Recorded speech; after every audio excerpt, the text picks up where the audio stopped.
기억은 사람을 붙잡는 힘입니다. 기억한다라고 하는 것. 우리가 살아가면서 많은 일들을 경험하지만 그렇지만 그 많은 일들을 다 기억하지는 않습니다. 거의 대부분 많이 잊어버리죠.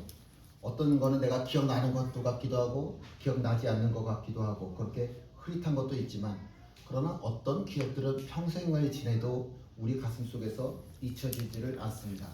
이상할 정도로 또렷이 내 기억에 남아있지요. 시간이 흘러도 도무지 사라지지를 않습니다. 이유가 있습니다. 그냥 내가 어렸을 때 겪었던 일이 그냥 일이 아니라 내 삶의 의미하고 이것이 결부되었기 때문에 우리 머릿속에서 사라지지를 않습니다. 아버지하고 시장에 장을 보러 갔던 일들을 기억할 수도 있고 어머니가 새벽마다 기도하시던 모습을 기억할 수도 있고 어떤 사람은 어려서 내가 찬송가 부르던 순간을 기억할 수도 있고 근데 그런 기억들이 그냥 단순히 내가 기억한다 라고 하는 것이 아니라 그 기억을 통해서 내 인생에 이런 의미가 있구나 라고 하는 것을 우리가 알 수 있게 되어집니다. 그래서 내가 무엇을 기억하고 있는지를 따지고 보면 내가 지금 이렇게 살고 있구나, 내가 앞으로 이렇게 살아가겠구나, 그런 것들을 우리가 충분히 알 수 있습니다. 신앙도 마찬가지입니다. 믿음이라고 하는 것은 그냥 설명만으로 전달되지 않습니다. 믿음도요, 장면으로 전달되어집니다. 믿음이라고 하는 것은 그냥 이야기로 끝나는 것이 아니라 내가 믿음을 가졌다라고 하는 것은 내가 믿음을 가지고 평생 살아왔잖아요. 어떤 삶의 기억이 있어서 그것이 내 기억 속에 내 무의식 속에 남아있기 때문에 그것이 내 믿음의 힘이 되어지는 겁니다. 그것이 내 기억이 내 신앙을 좌지우지하지요. 오늘 우리가 읽은 사도행전의 본문 말씀도 마찬가지입니다. 이 본문 말씀은 큰 기적이 있지는 않습니다. 큰 기적을 이야기하지 않습니다. 그렇다고 해서 화려한 설교가 나오는 것도 물론 아닙니다. 그런데 아주 중요한 한 가지 사실은 어떤 공동체가 모여서 바닷가에서 무릎을 꿇고 지금 기도하고 있다라고 하는 겁니다. 밀레도에서 에베소 교회 장로들이 다 모여서 바울과 함께 기도했었지요. 바울이 마지막 유언을 했었지요. 그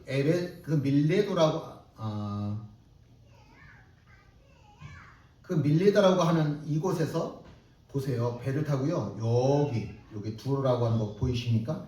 이곳까지 이제 가게 됩니다.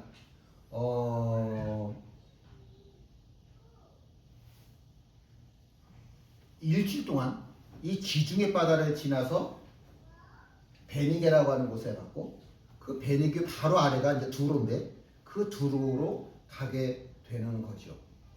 근데 그 일주일 동안 이 두로라고 하는 곳에 머물게 되는데 머물면서 바울이 여행을 한다고요? 아니요. 그렇지 않아요. 마가복음 7장에 보면 예수님께서 두로를 방문하시는 이 두로라고 하는 지역에 방문하시는 이야기가 나오는데 그곳에서 귀신 들린 소녀를 고쳐주시는 이야기가 나옵니다. 그때서부터 마태복음 7장서부터 시작해서 두로라고 하는 지역에 예수쟁이들이 생겨난 거지요. 사도행전 15장에 보면 사도 바울이 바나바와 함께 두로를 방문을 합니다. 그래서 예수쟁이들을 만나서 그들에게 복음을 전하여 줍니다. 그들의 믿음을 다시 세워줍니다. 그리고 나서 지금 우리가 읽은 사도행전 21장에 10년 만에 다시 두로라고 하는 지역을 사도 바울이 방문을 한 겁니다. 여전히 두로에서 바울이 하는 일은 동일합니다. 예수쟁이들을 찾아 저들의 믿음을 북돋아 주었던 일, 이것을 반복해서 하는 겁니다. 근데 이 두로라고 하는 곳에 있던 예수쟁이들은 굉장히 놀라워요. 10년 동안 아무도 우리를 찾아주지 않았는데 사도 바울이라고 하는 그 위대한 사도 바울이 우리들을 찾아왔어. 우리가 무슨 대단히 큰 사람들도 아니고 큰 능력을 가진 교회도 아닌데 그런데 우리를 찾아왔어. 그리고 그 사도 바울이 열심을 다해서 우리들에게 복음을 전해주어 이게 얼마나 이 드로에 있는 사람들에게 큰 기쁨이 되어졌을까. 제가 이 말씀 준비하고 오늘 아침에 이렇게 이 말씀 다시 한번 또 묵상을 하다가 내가 두로 사람이라고 하면 두로에 살고 있는 예수쟁이였었다라고 한다면 어떤 마음이었었을까? 사도 바울을 보는 마음이 어떤 마음이었었을까? 그리고 한번 생각을 해봤어요. 여러분도 한번 같이 생각을 해보시죠. 내가 두로에 있는 예수쟁이 입장이에요. 아무도 우리들을 찾아와 주지 않았거든요. 그 당시에는 예수 믿는다라고 하는 건 많은 것을 포기해야 됐거든요. 뭐 재산을 포기하던, 생명을 포기하던, 출세를 포기하던, 아니면 내 가족과 내 친지를 포기하던 정말 많은 것들을 포기해야 내가 예수쟁이가 될 수 있었단 말이에요. 그렇게 열심히 예수를 믿으려고 애를 쓰는데 근데 이게 그래 3년만 너가 열심히 예수 믿으면 이제부터 너에게 천국 생활을 내가 보장해 줄게. 너의 모든 근심이 3년만 예수 열심히 믿으면 사라지게 해줄게. 이런 거 아니잖아요. 박권사님 언제까지 예수 열심히 믿어야 돼요? 죽을 때까지. 아니잖아. 하늘나라 가서까지. 하늘나라 가서까지 우리가 열심히 해서 예수 믿어야 되는 거 아니에요. 예수 믿는다라고 하는 게 3년만이 아니에요. 근데 10년 동안 내가 열심히 예수를 믿는다고 믿었지만 그렇다고 해서 나를 향한 박해가 환난이 사라져? 아니잖아요. 그런데도 내가 예수쟁이라고 하는 이 믿음이 있으니까 그래도 내가 그래 이건 믿음 갖고 살아야지. 아 근데 힘들다. 믿음 갖고 살아야지. 근데 힘들다. 믿음 갖고 살아야지. 근데 힘들다. 그러던 참에 사도 바울이 우리를 찾아왔어. 그래서 우리들의 믿음을 북돋아주고 얼마나 좋았을까. 얼마나 좋았을까. 근데 배를 타고 이제 사도 바울이 떠난다고 하네요. 그러니까 자기들의 식구들, 자기 처자, 자기 자식들 전부 다 데리고 와서 함께 기도하는 모습. 그게 지금 우리가 읽고 있는 본문 이야기입니다. 자, 5절 말씀입니다. 함께 읽지요. 이 여러 날을 지낸 후 우리가 떠나 갈새 그들이 다 그 처자와 함께 성문 밖까지 전송하거늘 우리가 바닷가에서 무릎을 꿇어 기도하고. 사도 바울이 배를 타고 떠난다고 하니까 그 들어있던 예수쟁이들이 배웅을 나오는데 그냥 배웅을 나오는 게 아니라 자기 아내, 자기 자식들, 처자식들까지 다 야 가야 돼. 우리를 찾아오신 저 사도 바울 목사님 가시잖아. 우리 가자. 그리고 다 데리고 와서 함께 무릎을 꿇고 기도하는 겁니다. 함께 사도 바울을 전송하는 거예요. 그런데 성경이에요. 창세기서부터 시작해서 요한계시록까지 식구들까지 전부 다 데리고 이렇게 동원을 해서 중요한 현장에서 함께 무릎을 꿇고 기도하는 장면은 딱 여기 한 번밖에 없어요. 내 처자식들과 나와 내 처자식들이 함께 무릎을 꿇고 기도하는 장면은 여기 딱 한 번밖에 안 나온다고요. 두로에 있는 예수쟁이들 정말 열심히 살았다니까요. 내 생명을 포기하면서 내 출세를 포기하면서 내 친지를 포기해가면서 그러면서 예수 그러고 살아오는 이 10년이라고 하는 세월 아니지 예수님 시대부터 하면 한 40여 년 되는 거네. 그 40여 년이 되어지는 그 시간 동안 열심히 예수 그리고 살아왔는데 얼마나 힘들었겠어요. 응원해주는 사람 하나 없이 자기네들끼리 예수 이러고 사는 게 얼마나 힘들었겠어요. 근데 이 사람들이 이 바울을 만나는 것까지는 좋았는데 문득 소식 하나가 들린 거예요. 무슨 소식이냐면 사도 바울이 이 지도 보세요. 이제 두로 아래가 어디예요? 예루살렘이에요. 우리가 살고 있는 이 땅에서 저 예루살렘까지 이제 얼마 남지도 않았는데 하루 이틀이면 갈 텐데 이제 가면은 순교당할 거래. 이거를 예언을 수도 없이 많은 사람들이 예언을 했고 자기들도 지금 그 얘기를 들었으니까 이 사도 바울이 떠나는 이 모습이 너무 안타까운 거예요. 근데 사도 바울은 흔들리지를 않아요. 뭐라고 얘기를 해요? 내가 달려갈 길과 주 예수께 받은 사명 곧 하나님의 은혜 복음을 증거하는 일을 마치려 하면은 나의 생명을 조금도 귀한 것으로 여기지 않는다. 나는 내 앞에 환난이 있고 비록 그것이 순교라고 하더라도 난 절대로 안 흔들려. 이렇게 꼿꼿한 예수쟁이, 이렇게 꼿꼿한 예수쟁이의 모습을 보면서 이 사람들이 그냥 감동을 받는 거죠. 그래, 예수는 어떻게 믿어야 돼? 저렇게 믿어야 돼. 흔들리지 않아야 돼. 저게 믿음이지. 그래, 저렇게 믿어야지. 이 모든 경험이 이 사람들에게 있어서는 그냥 귀로만 듣는 하나님은 사랑이십니다. 하나님은 사랑이십니다. 100번, 1000번 듣는 것보다 자기들의 눈으로 사도 바울의 고든 믿음을 보는 것이 훨씬 더 귀한 가르침으로, 기억으로 그들 가슴에 자리 잡는 거죠. 근데 사도 바울이 떠나가네. 나 여지껏 열심히 예수 믿었는데 내가 살다 보니까 제일 귀중한 게 뭐다? 믿음이더라. 뭐니 해도 이 믿음만이 중요한 게 없더라. 근데 내가 열심히 내 주변에 있는 박해 환난, 그럼에도 불구하고 내가 예수 그러면서 내 처자식들도 다 예수 믿게 했지만, 내가 어릴 때는 강제로라도 믿게 했지만 이 처자식들이 자라면서 믿음 가운데서 살아가라고 얘기하기가 너무 어려운 거예요. 너무 힘이 드는 거예요. 말로 다 못 가르치겠어. 근데 이 사도 바울이라고 하는 사람, 정말 꼿꼿한 예수쟁이를, 그래, 저렇게 살아야지. 내 말로는 부족하니까 처자식들 다 데리고 와서 보게 해주는 거죠. 봐봐, 저게 예수 믿는 삶의 모습이야. 저거야. 그래서 이 모든 사람들이요, 사도 바울이 부두에서 떠나가려고 할 때 다 같이 무릎을 꿇고 기도하는 거예요. 우리 공항 가면 사람들이 북적북적거리잖아요. 그런 거 생각하면 돼요. 그냥 그 배가 출항하는 날, 이게 배가 지금처럼 정기적으로 몇 월 며칠 몇 시 출발 이런 게 아니라 짐이 채워지고 사람이 채워지면 떠나는 거니까, 배가 한번 떠나면 언제 올지도 모르니까 이 항구는 언제나 사람들로 북적북적거린단 말이에요. 그렇게 많은 사람들 속에서 이 모든 처자식들이 함께 무릎을 꿇고 기도하는 거예요.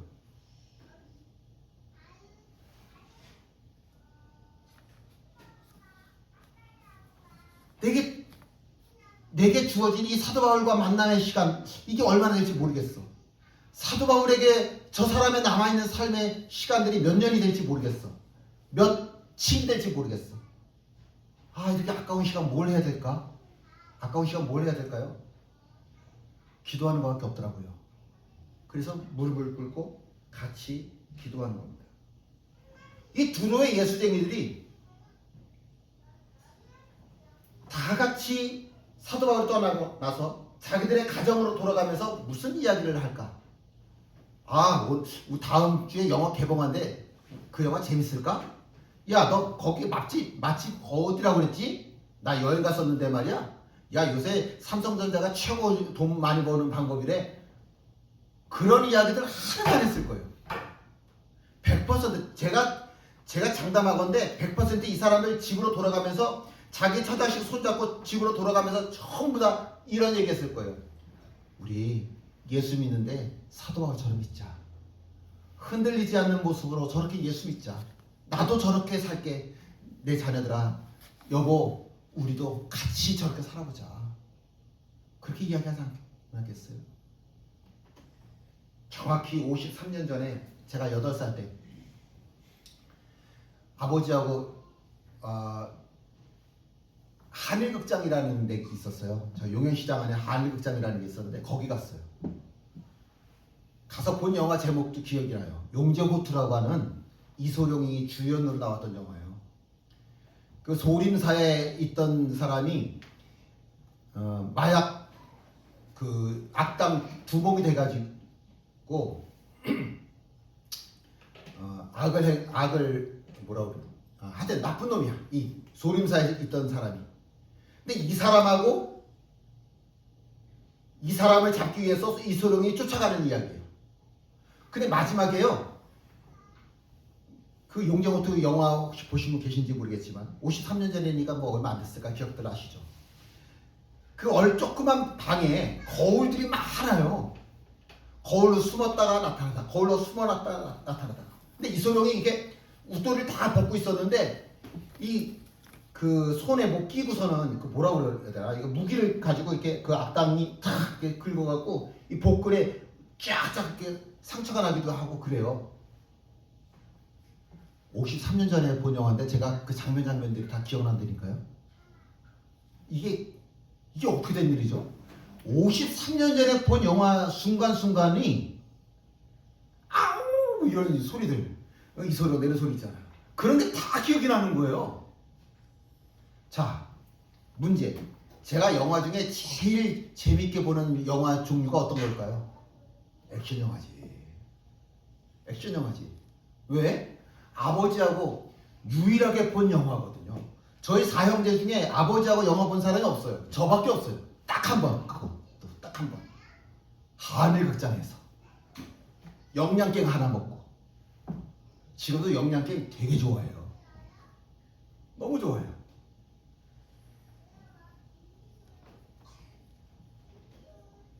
두로의 예수쟁이들이요,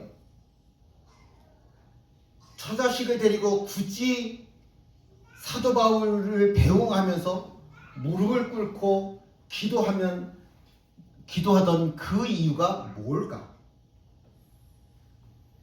내 말로는 내 아내에게, 내 자식들에게 이 복음이라고 하는 걸 다 전할 수가 없어. 설명할 수가 없어. 가르쳐 줄 수가 없어. 그런데 나는 못하지만 이 사도 바울의 삶을 보여주면 신앙은 이런 거야 라고 하는 것을 확실하게 깨닫게 해줄 수 있으니까 다 데리고 나와서 보내주는 거예요. 그리고 그래서 그렇게 수도심 사람들이 많은 그 항구에서 한복판에서 무릎을 딱 꿇고서는 저 사도 바울 바라보면서 기도하고 있는 거예요. 우리만 기도하나? 네, 저도 무릎 꿇고 기도하고 내 자식들도 무릎 꿇고 기도하고.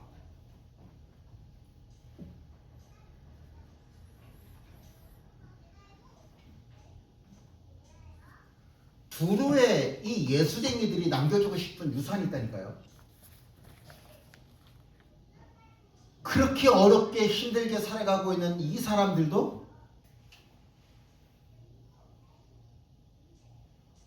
믿음이라고 하는 게 너무 소중하니까 내가 이걸 포기할 수 없었잖아요. 그러니까 내 유산은, 아들아, 내가 돈 있어도 너한테 돈 안 물려주고 싶어. 그러나 믿음은 물려주고 싶어. 딸아, 다른 건 내가 다 못 물려줘도, 다른 건 내가 너에게 줄 수 없어도 내가 이 믿음만큼 너에게 꼭 물려주고 싶다. 내가 살아야 할 이유가 있다고 한다면 하나님이고, 내가 죽어야 할 이유가 있다고 한다면 십자가다. 이 믿음이 나를 살려왔고 지금도 나를 붙잡는 힘이다. 이 좋은 신 하나님이 너의 하나님이 되면 좋겠어. 이게 믿음 있는 사람들의 소원이잖아요. 어느 부부가 아들을 위해서 이제 목사님한테 부탁을 하는 거예요. 아들이 군대를 뭐라고 그러죠? 병역 면제를 받고 싶어요. 기도 좀 해주세요. 아, 네. 근데 이 아들이 딱히 군 면제 받을 이유가 없는 거예요. 그러니까 이 부부가 생각해낸 방법이 뭐였냐면 이 아들을 몇 달 동안 하루에 밥 한 끼만 먹이는 거예요. 몸무게를 줄여가지고 결국에는 군대 안 가게 하자는 거지. 그러면서 목사님한테 와서 제가 군면제, 우리 아들 꼭 군면제 받게 해주고 싶어요. 하루 한 끼 먹여가고. 근데 정말로 군 면제를 받았어. 그랬더니 이 부부가 너무 좋다고 감사원까지 다 했어.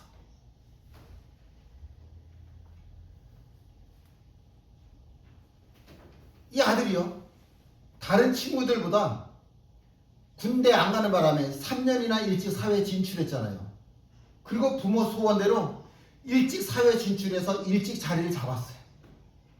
한 10년 지났는데 그 아버지가 교통사고로 죽었네. 이제 남아있는 거는 어머니하고 하나밖에 없는 이 외아들하고 둘밖에 안 남았는데 이 외아들이 이 엄마를 무시하면서 외면하면서 버리는 거예요. 전혀 돌보지도 않는 거예요. 불의한 방법을 동원해서까지 나만을 위한 이기심으로 살아가라고 그걸 유산으로 물려준 집안의 결국이 이런 거예요. 무엇 유산으로 남겨주겠냐고. 거짓된 방법을 통해서 군면제 받아라.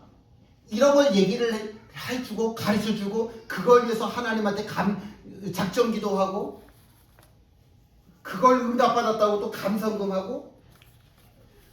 우리는 이 세상을 살아가면서 반드시 무언가를 남기면서 살아가고 있죠. 과연 내 자녀들은, 과연 내 성도들은 나를 보면서 뭐를 보았을까? 무엇을 배웠을까? 신앙은 말보다 장면으로 전달되는 거예요. 제가 제일 크게 은혜 받았던 게 고3 시절인데, 그 고3 올라가던 때, 그때 눈밭에서 정말 20cm, 30cm 되는 눈밭에서 무릎 꿇고 기도했던 그 기억. 나무 뿌리 나도 한번 뽑아보겠다고 산에 올라가서 막 그 나무 붙잡고 그 추운 겨울날 그렇게 1시간, 2시간, 몇 시간 동안 무릎 꿇고 기도하던 그 생각이 제 평생에 지워지지 않는 가장 중요한 기억이에요. 신앙은 말보다 뭘로 전달된다고요? 장면으로 전달된다.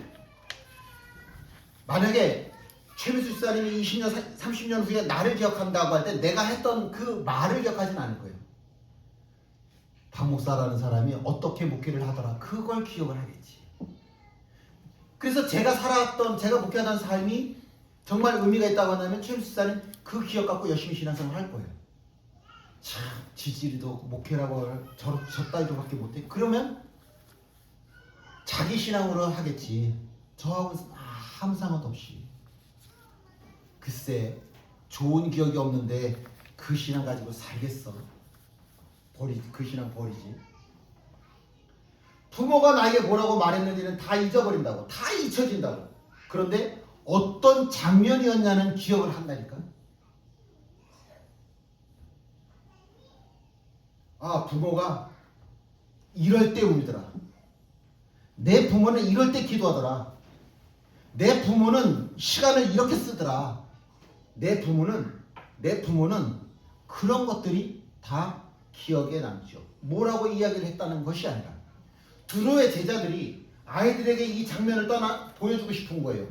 하나님을 위해서 올곧게 딱 떠나는 그 사도 바울, 흔들림 없는 사도 바울의 모습을 보면서 내 말로는 다 설명할 수 없지만 저 사도 바울의 삶을 이 아이들에게 직접 보여주면서 봐라. 저것이 바로 예수 믿는 자의 삶이야. 너에게도 믿음이 있대. 저런 믿음이 너에게 있었으면 정말 좋겠다.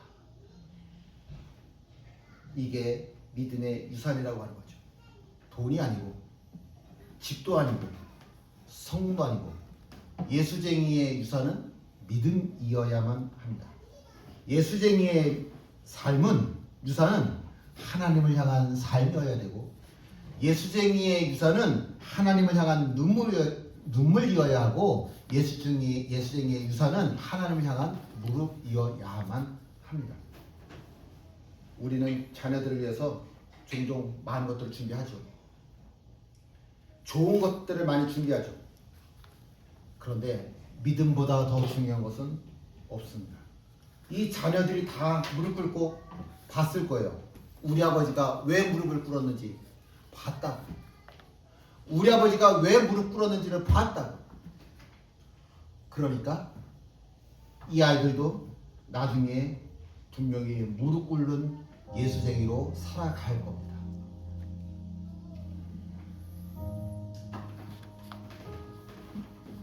믿음은 말로만 전해지지 않아요.